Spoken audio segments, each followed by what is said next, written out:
Welcome to Train Sim World, an immersive and highly detailed rail simulation featuring authentic routes and trains from around the world. This is the Training Center.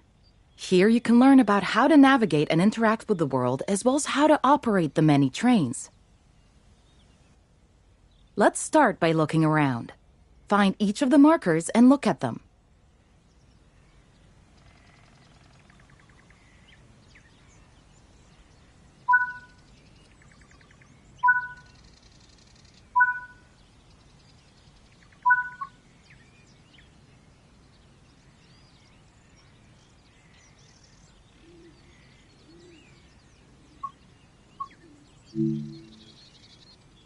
Your current objective is shown at the top left of the screen. Walk to the blue marker to complete the current objective.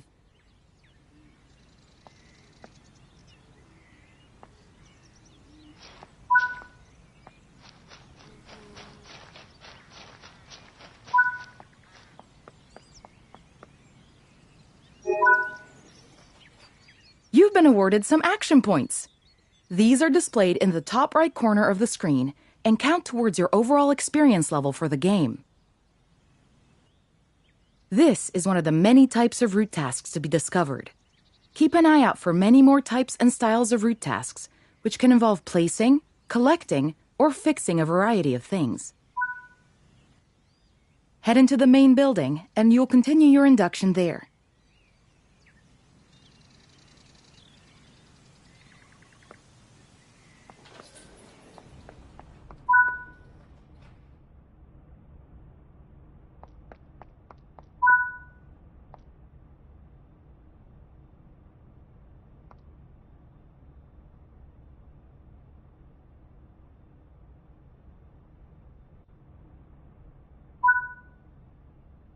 You can pause Train Sim World at any point to review objectives and a lot of other information about what's happening at the moment.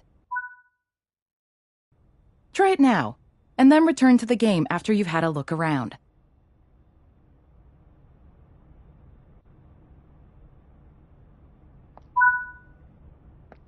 Now that we've covered some of the basics of moving around and interacting with the environment, let's take a walk through the building and find the trains.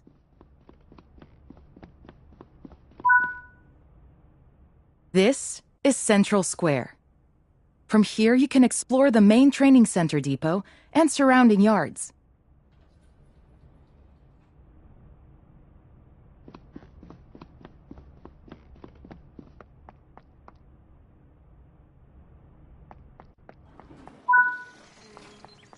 Your journey operating trains is just getting started here in the training center.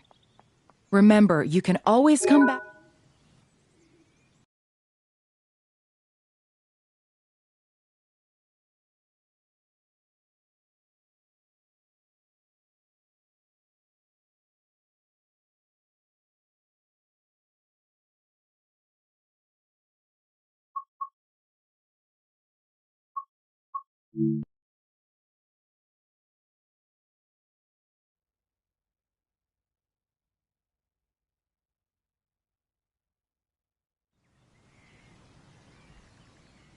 This module will cover the on-screen overlay, known as the heads-up display or HUD, that is shown when you are in control of a train. Climb up the ladder into the locomotive and then sit in the seat.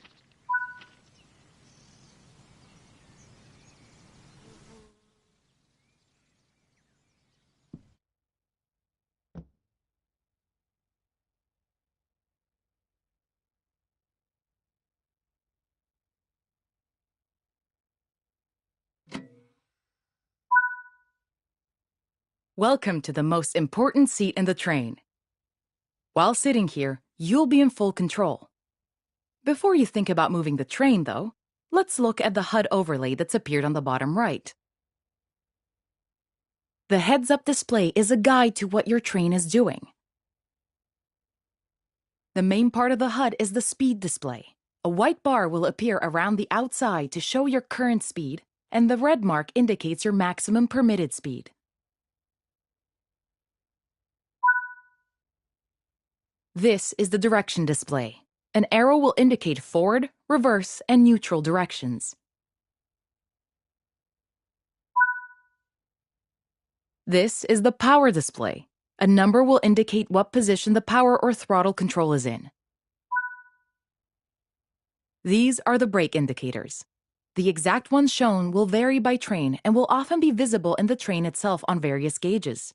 They tell you what's happening in the braking system. The most important one is the BC or brake cylinder. If that's reading 0, then your brakes are released. Anything else, and brakes are applied and you won't be able to move. Every train can have small variations in the HUD unique to the way it works, but they will mostly look the same. As you learn to control new trains, study the HUD and learn how it helps you operate it. If you want to see this again, you can rerun this training module at any time.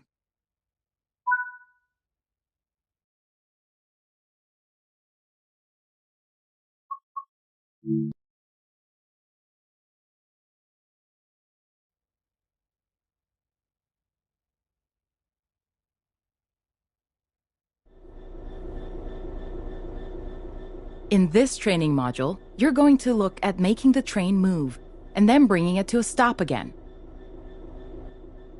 While many trains have different controls and are operated in different ways, there are basically always 3 controls that are common and are required to move the train. The reverser sets the direction between forwards and backwards. The brakes are used to slow or stop the train. The throttle controls how fast the train accelerates. We want to move the train forwards, so move the reverser in that direction. Keep the brake control in release until you can see the brake pipe control needles are reading 5 bar, pointing upwards. This will release the brakes fully.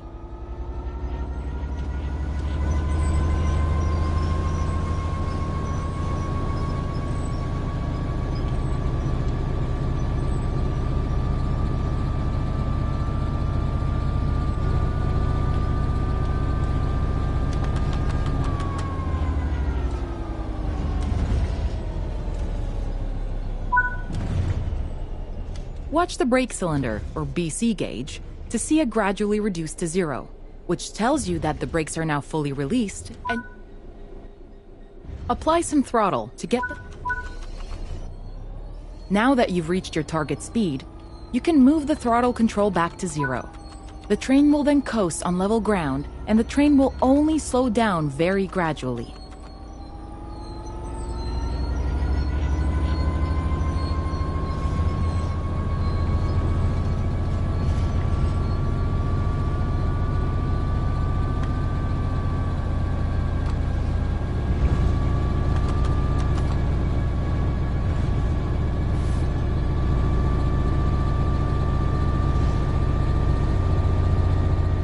While the specifics of operating brakes vary from train to train, the basic process of stopping is fundamentally the same.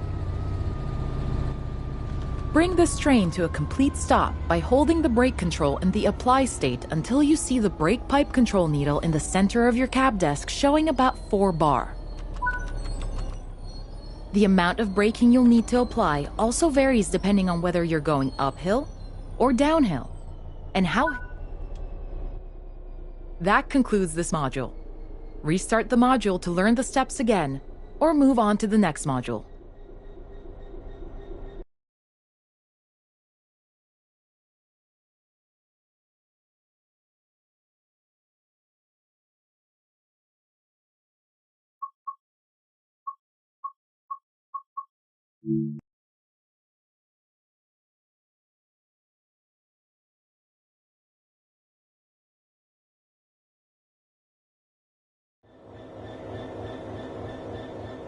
This module will go over the fundamentals of operating junctions to change the path your train will take, and how to navigate using the map.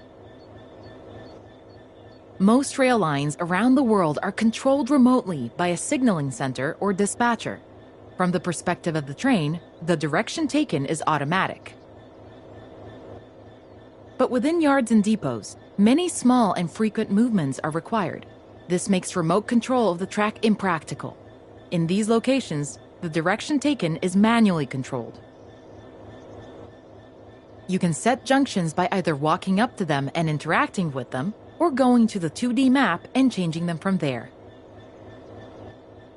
Let's change this junction by hand first. Walk over to it and change it by operating the lever. Notice how the point blades move on the track. Try moving it a few more times until you can see how it works.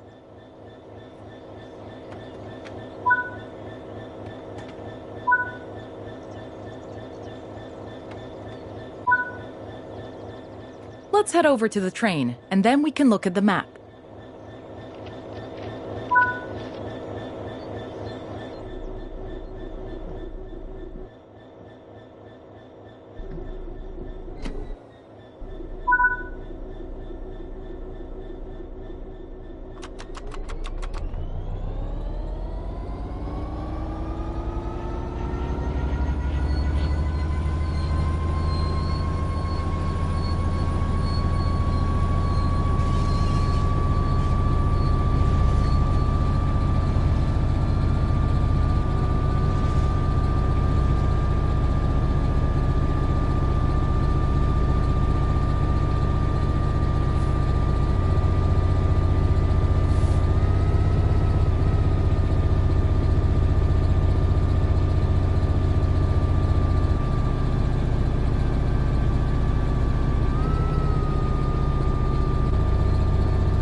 This module will go over the fundamentals of operating junctions to change the path your train will take, and how to navigate using the map.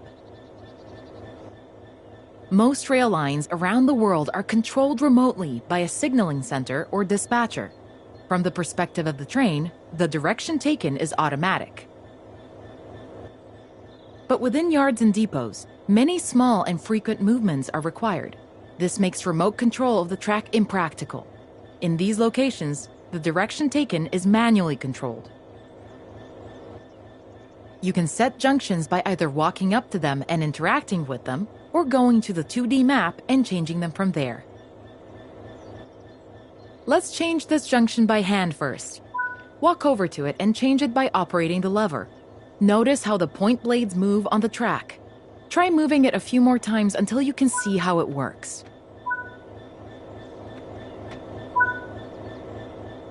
Let's head over to the train, and then we can look at the map.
Your junctions are set correctly.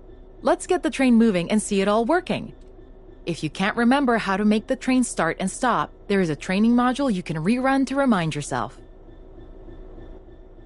Keep the brake control and release until you can see the brake pipe control needles are reading 5 bar, pointing upwards. This will release the brakes fully.